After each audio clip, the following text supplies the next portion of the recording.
Hello बच्चों, स्वागत है आप सभी का मेरे YouTube चैनल एकेएस क्लासेस पर।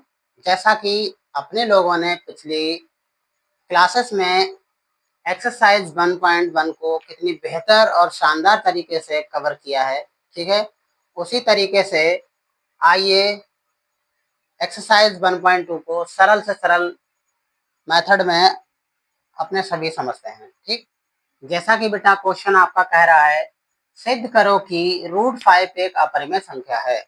तो इसमें बेटा इसे हल करने से पहले हम इसके बेसिक को समझेंगे।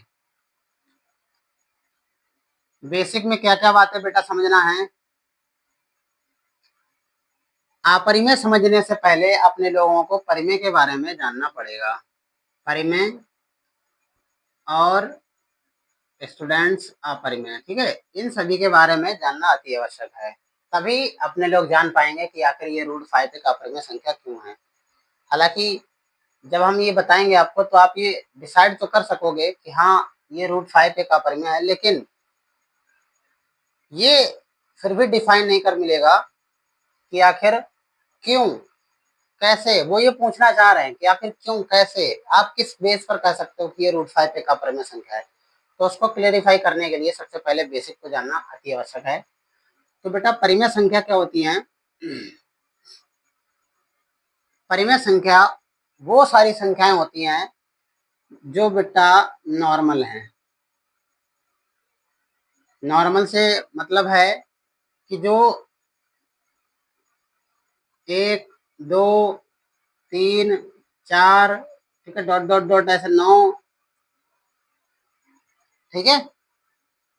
फिर बात करते हैं बेटा परिमेय संख्या है क्या। परिमेय संख्या वो सारी संख्याएं जो p/q के रूप में लिखी हुई हों, यानी p/q के रूप में जो लिखी होती हैं उन्हें हम परिमेय संख्या कहते हैं, राइट। और एक और बात होती है बेटा कि q जो है, यानी q का मान जो है वो 0 ना हो, यानी किसी भी कंडीशन में q का मान 0 नहीं होना चाहिए। ये एक शर्त होती है परिमेय संख्या की, ठीक है। और अपरिमेय संख्या 0 भी एक परिमेय संख्या है, ये भी याद रखें, ठीक है। अपरिमेय संख्या क्या है। अपरिमेय संख्या वो सारी संख्याएं जो परिमेय नहीं है वो अपरिमेय है। जैसे एक तो ये बात याद रखें कि जो रूट वाली संख्या है वो लगभग 99%, 1% छोड़ रहा हूँ भी, 99% आपकी अपरिमेय संख्या है। 1% सर क्यों नहीं। तो आप जानते हो कि रूट में जो स्क्वायर वाले नंबर्स होंगे या जो स्क्वायर वाली संख्या होंगी वो जो नॉन स्क्वायर वाली हैं, यानी जिनके ऊपर स्क्वायर आप नहीं लगा सकते, ठीक है, जिनके ऊपर आप स्क्वायर नहीं लगा सकते वो सारी अपरिमेय हैं। जैसे इन्हीं को ही दर्शाते हैं √2, √3, √5, ठीक है, √7, 6 भी है, √6। ये ऐसी संख्याएं जिनका आप चाह कर भी वर्ग नहीं बना सकते, वो सारी की सारी अपरिमेय है, ठीक। या यूं कह सकते हैं जिनका q का मान 0 है वो आपकी अपरिमेय संख्या है, ठीक है।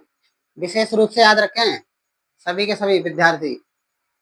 फिर आप देख रहे होंगे तो सर जिनके ऊपर स्क्वायर हम लगा सकते हैं वो क्या होती हैं, वो सारी परिमेय होती हैं। जैसे आप देखते हो 4 रूट का है, ये किसका वर्ग है, 2 का वर्ग है, ठीक है।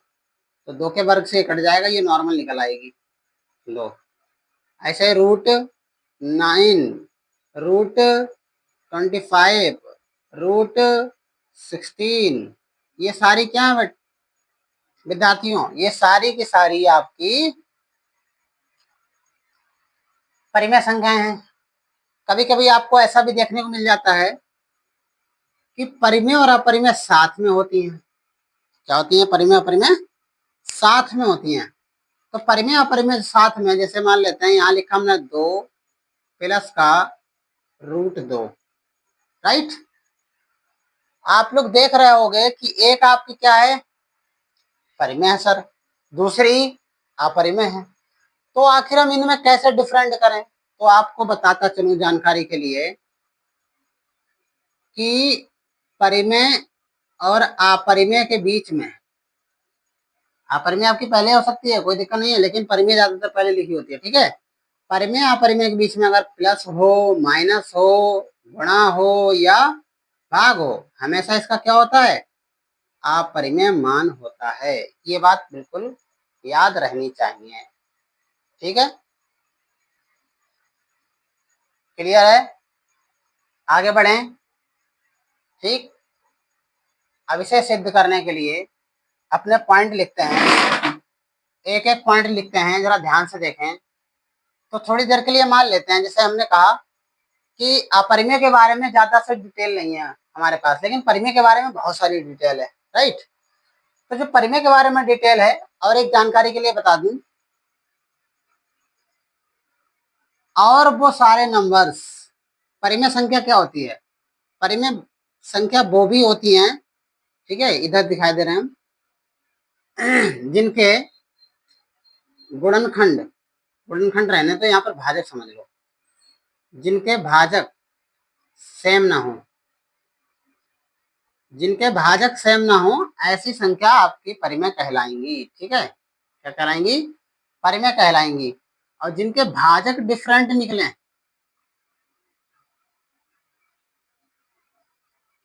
ना ना, जिनके भाजक सेम हो, सॉरी, जिनके भाजक सेम हो, ऐसी तो आपकी कहलाएंगी, ठीक। अब यहाँ पर भी भाजक की बात कर देते हैं। जैसे आप लोग जानते हो, आप लोगों ने पढ़ा होगा, ये जो 25 सॉरी 20 है, ये 20 है, आप देख रहे हो, इसका भाजक 4 भी है, इसका भाजक 10 भी है, इसका भाजक 5 भी है, ठीक है। यही 20 अगर भिन्न भिन्न संख्याओं से कटे, भिन्न भिन्न मतलब अलग अलग संख्याओं से, ठीक है, अगर 20 भिन्न भिन्न संख्याओं से कटता है, तो ये 20 क्या है आपका, परिमेय। समझ रहे हो, तो क्या ये परिमेय है। और जिसका भाजक सेम रहे, याद रखें, जिसका भाजक सेम रहे, दोनों का, किसका, पी का भी और क्यू का भी, इन दो की बात हो रही है, पी का भी और क्यू का भी अगर भाजक सेम रहता है, तो ऐसी संख्या हमेशा याद रखें वो अपरिमेय होती है, ठीक। क्लियर है, याद रहेगी। आ जाते हैं अब इधर देखो, तो हम सबसे पहले अपरिमेय को परिमेय मानते हैं, हमने लिखा माना, माना √5 एक, उल्टा मान लेते हैं, परिमेय संख्या है। जब परिमेय है तो क्या होगा, सर सिंपल है, ये परिमेय परिमेय के बराबर होनी चाहिए, p/q और √5, इधर क्या दिखा देंगे, वैसे हम लिखते हैं कि p और q जो एक सहअभाज्य पूर्णांक है, वो सब छोड़ दो, सिर्फ इतना लिख दो कि q नॉट इक्वल टू 0, ठीक है। अब हम जानते हैं कि जब कोई संख्या परिमेय होती है तो रूट का कोई काम नहीं होता, रूट का कोई काम नहीं होता तो रूट हटाएंगे हम, दोनों पक्षों में वर्ग करने पर, जब हम वर्ग करेंगे तो रूट फिनिश हो जाएगा, तो हमारे पास पी के ऊपर भी स्क्वायर हो जाएगा, क्यू के स्क्वायर ऊपर भी हो जाएगा, और √5 के भी ऊपर हो जाएगा, राइट। तो पी स्क्वायर अपॉन में क्यू स्क्वायर बराबर आपका 5 आ गया नॉर्मल, स्क्वायर से आपका रूट फिनिश, राइट।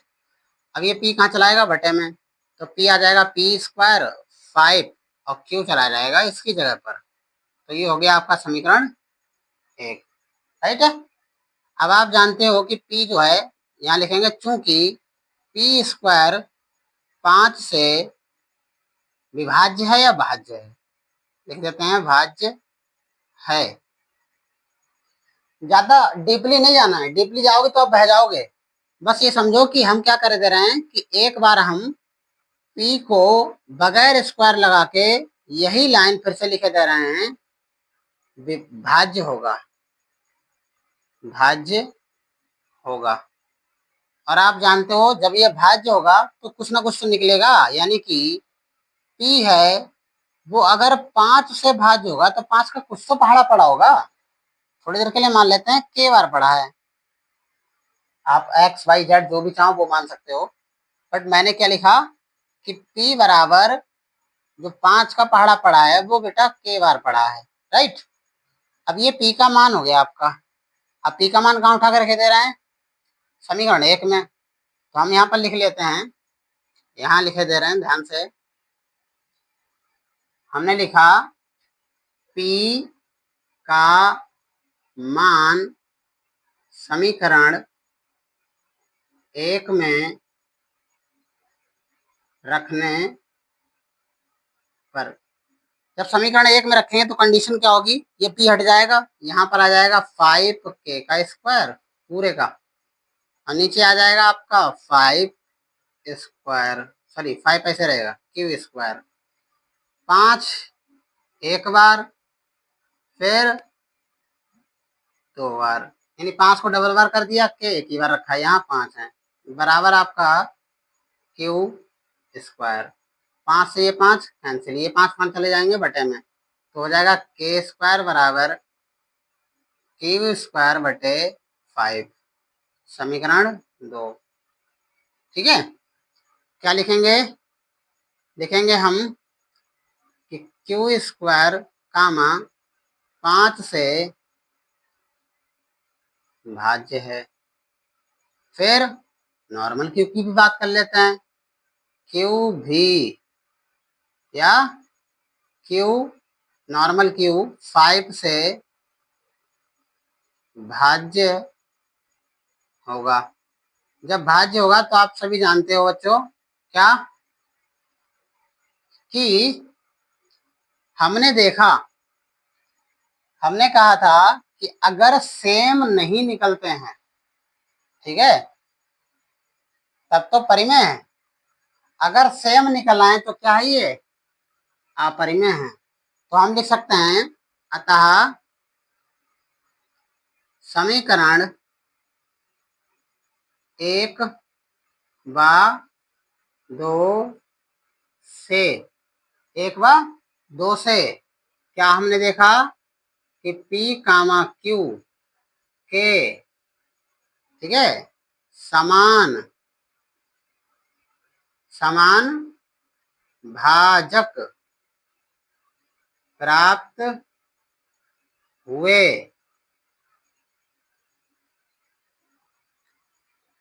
भाजक प्राप्त हुए इधर लिखे दे रहे हैं, ठीक है, यहाँ पर लिखें सभी, समान भाजक प्राप्त हुए हैं, इधर आ जाते हैं, अतः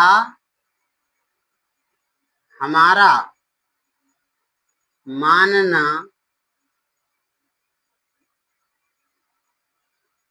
गलत है, हमारा मानना गलत है, इसलिए ऐसे लिख सकते हो,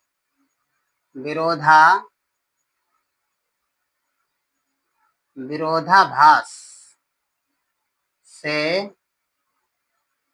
प्राप्त हुआ, क्या प्राप्त हुआ कि √5 एक अपरिमेय संख्या है। क्या है, एक अपरिमेय संख्या, बस इतना ही लिखना है। विरोधाभास कैसा हुआ, विरोधाभास ये हुआ कि हमने इसे परिमेय माना, ठीक है, ये क्या माना परिमेय, और परिमेय की ये शर्त थी कि भाजक सेम ना निकले, अगर भाजक सेम निकलते हैं तब तो परिमेय है, ठीक है, सेम ना निकले, है ना, परिमेय का मतलब क्या है, अगर भाजक सेम ना निकले तब तो परिमेय है। लेकिन इत्तेफाक की बात ये थी कि परिमेय माना तो, लेकिन भाजक यहाँ पर भी 5 है, यहाँ पर भी 5 है, जब भाजक दोनों जगह 5 है इसलिए क्या है, एक प्रकार की अपरिमेय संख्या है। बस इतना ही आपको लिखना है, इसके अलावा कुछ नहीं। ठीक है, नोट कर लें सभी। हो गया। आई होप कि आप सभी को बेहतर तरीके से समझ में आया होगा।